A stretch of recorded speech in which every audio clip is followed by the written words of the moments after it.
There's a place of refuge with my wife, right? And there's a place of challenging with me.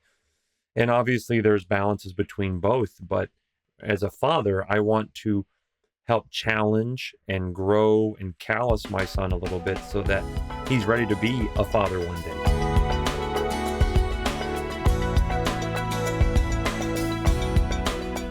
The culture war is first fought in the home. Absolutely, it is. It starts with the parents. What are the parents teaching their kids? What worldview are they teaching them? How are they raising their kids? And so you talked, of course, about how your wife does the lion's share of the homeschooling, which in most cases, that's how it is. Not every case. Mm-hmm. We know lots of families who the husband is the one who does the majority of the homeschooling.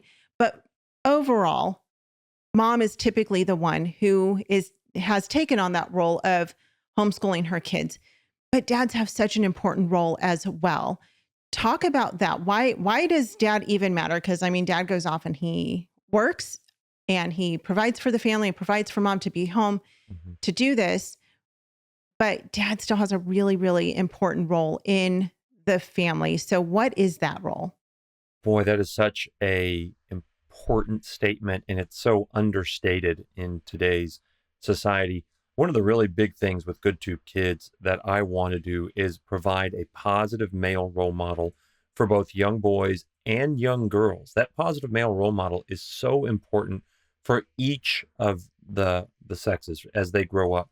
And in modern media, the father is just the idiot you see on TV shows. It's turned into just a trope that the father's an idiot. Particularly Disney did this. The parents were both usually fools, but the dad was just so easy to prey upon. And we're long since gone from the days of Father Knows Best, the old black and white show.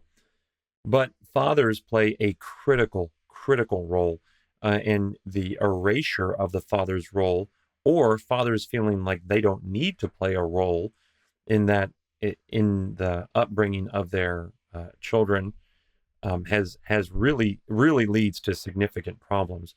So as a father, I'm able to come in, and because I'm also a pastor and a Christian apologist, when we encounter worldview questions, I'm able to come in and handle those worldview questions based on my studies. And that doesn't mean that there aren't plenty of mothers out there who are well-studied theologians or Christian apologists, but it's so wonderful to come in and have those talks with my son.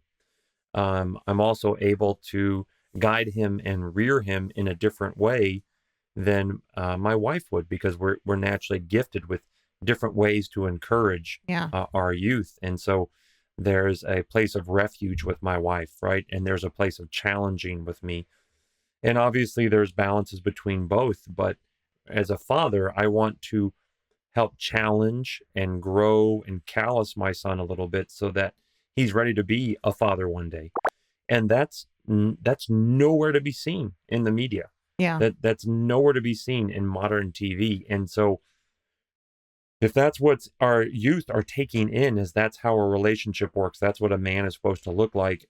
Just this morning at a men's group, we were talking about the grind mentality that's being promulgated on social media, YouTube, on these reels, people like Andrew Tate, or who our young men are idolizing as what they're supposed to be like. And that's a caricature of manhood. That's not what to die to oneself and to live for our families, is to live for Christ and thereby serving our families, is supposed to look like. And so we need to really focus on not just are we being the father, but are we teaching our children either how to be the father or what they should look for in a potential husband or a father of their children in the family.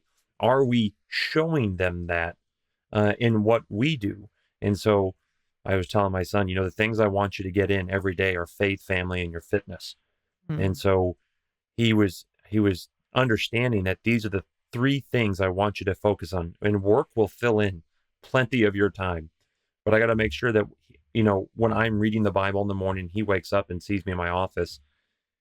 I'm not just doing it for show, but he sees that's genuinely important. When I say, let's put away our phones and let's have dinner together.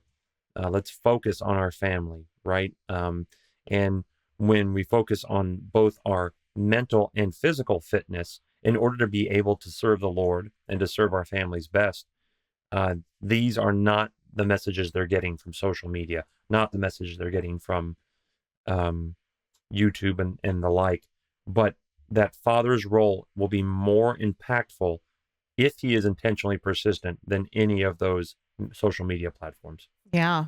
I like something you said. You talked about, potential husbands. And when you look at the dad's role, I think a lot of times people think, well, dads are dads to the boys, and obviously they're dads to the girls too, but moms are moms to the girls. And, dad kind of takes care of the boys, mom takes care of the girls.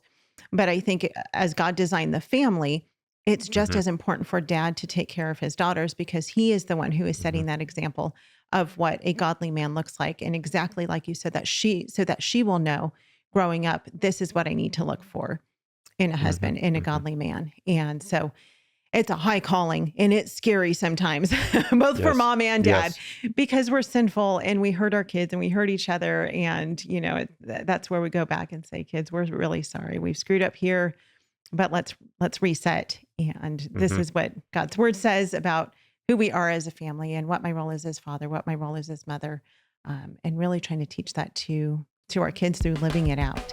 Homeschool Insights is sponsored by CTC Math. If you're looking for a great online math program, visit ctcmath.com and try it for free. For more great homeschool inspiration and resources, listen to the Schoolhouse Rocked podcast every Monday, Wednesday, and Thursday.